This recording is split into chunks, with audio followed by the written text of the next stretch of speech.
Before we get started, I'd first like to recognize I've been away redoing my website and redirecting my marketing towards wedding photography. I even joined weddingwire.com in my neck of the woods and have had great experience on it so far. If you're also in this market, let me know down below how it's been going for you.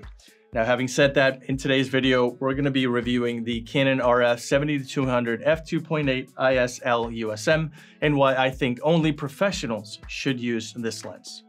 Let me explain why.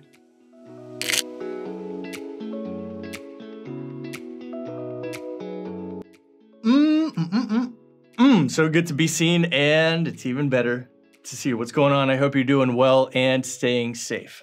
I've had this beast for over 2 months now, and I have been able to put this lens through its paces. The pictures you're about to see sprinkled in this video were all taken with this lens both here in Puerto Rico as well as during my recent trip to San Francisco, California.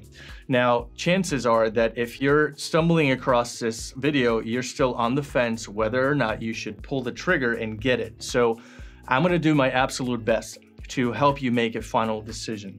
I encourage you to watch until the very end so that you're immersed in all of the talking points I'm gonna bring to the table. Now, let's kick things off with the reason why I invested in this lens myself in hopes you can relate to them as well. I needed a workhorse, a counterpart that is the 24-70 f2.8. A 70-200 is also a staple in professional wedding photography and allows for a more relaxed and less intrusive vantage point when taking candids and the utmost important shots during a ceremony. The last thing you want to do is be too close to the action and a distraction to the bride and groom during an exchanging of the vows, or annoy a videographer while being in every single one of their frames. The compression this lens gives may fool a lot of people into thinking you're shooting with something much faster like an f1.4 aperture. Its less invasive nature in this lens allows me to sit back, have a more relaxed perspective, and know I'm still going to get bangers from a good safe distance, which is the norm in wedding photography. It's worth mentioning that my therapy between paid assignments is street photography, during which time I hone my skills, practice changing settings on the fly, and love taking pictures of unsuspecting bystanders from afar so that I don't make them feel uncomfortable. Now that that's out of the way, let's dive right into the first thing I love about this lens, and it's the build quality. When I first got it, it felt heavy, but if you compare it to my previous Sigma EF version, it was a sigh of relief. I say that because the Sigma was hovering around 4 pounds, and that's just ludicrous, not to mention that I had to adapt it. This lens, however, comes in at around 2.3 to 2.6 pounds, depending on whether or not yours is attached to the tripod collar. As you know by now, Canon went with a more plastic design, but by no means does it feel cheap or vulnerable. Words I use to describe this lens in the hand are sturdy and robust. Two other great elements this lens has is stabilization and weather sealing. On its own, it can provide 5 stops of IS, and when paired with an R3, 5, 6, or 7, it can provide even more. On the other hand, weather sealing has never been an issue for me personally because it's almost always sunny here in Puerto Rico, but if you're someone who lives in areas where heavy rain and or snow is prevalent, then that's a feature you're going to enjoy having in this lens. It's also worth mentioning that the lens itself does come with a hood, unlike the non-L glass that Canon makes. As expected, the lens has both an AF and MF switch, as well as the on-off button for stabilization. Not that you'd ever want that off. And lastly, the locking mechanism, which you can only apply when the lens is fully retracted. The front element is comprised of 9 aperture blades, which makes for nice circular bokeh, and the thread mount is 77 millimeters. By the way, the minimum focusing distance is 2.3 feet. The second thing I love about the 70-200 is the autofocusing capabilities. The autofocus on this thing is above and beyond. It's by far the fastest with which I've ever worked, and more importantly, the most reliable. I've taken it just about anywhere, and I can honestly say that when my settings are on, they work seamlessly to attain focus on where I need it. It's instinctive, and more often than not nails focus when I want it to. Missing shots is going to be a thing of the past, and you're going to love the dependability when paired with the dual pixel AF2 from Canon. The third thing I love about this lens is, of course, the image quality.